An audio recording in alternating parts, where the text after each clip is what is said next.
conflit. Bien au contraire, nous ne sommes pas du tout abandonnés, nous ne sommes pas du tout isolés. Si une partie est isolée, c'est le Rwanda.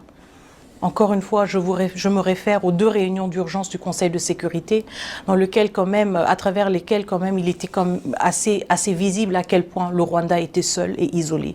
Tous les membres du Conseil de sécurité ont fustigé la violation flagrante du droit international par le Rwanda.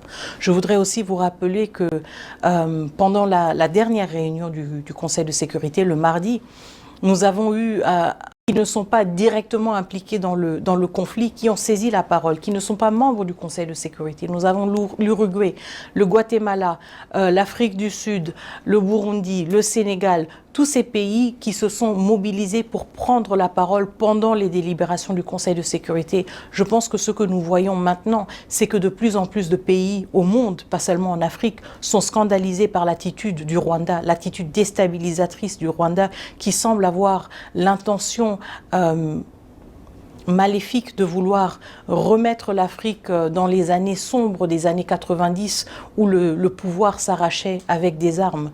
La République démocratique du Congo a tourné cette page, même si le Rwanda est encore dans un état d'esprit qui considèrent ce genre d'options, nous ne les considérons pas. Nous sommes un pays qui a fait le choix de la démocratie, nous sommes un pays qui a fait le choix de l'alternance politique. Le Rwanda n'a aucune leçon à nous donner et surtout pas en essayant d'imposer sa volonté sur un pays souverain avec des armes. Donc ce que nous voyons plutôt, ce n'est pas un isolement de la République démocratique du Congo.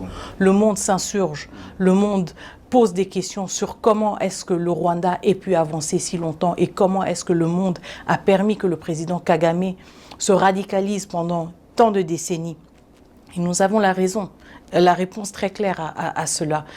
Le président Kagame s'est radicalisé parce qu'il a été incontrôlé et il n'a pas été tenu redevable par tous ses partenaires et par tous ses bailleurs pendant tant d'années.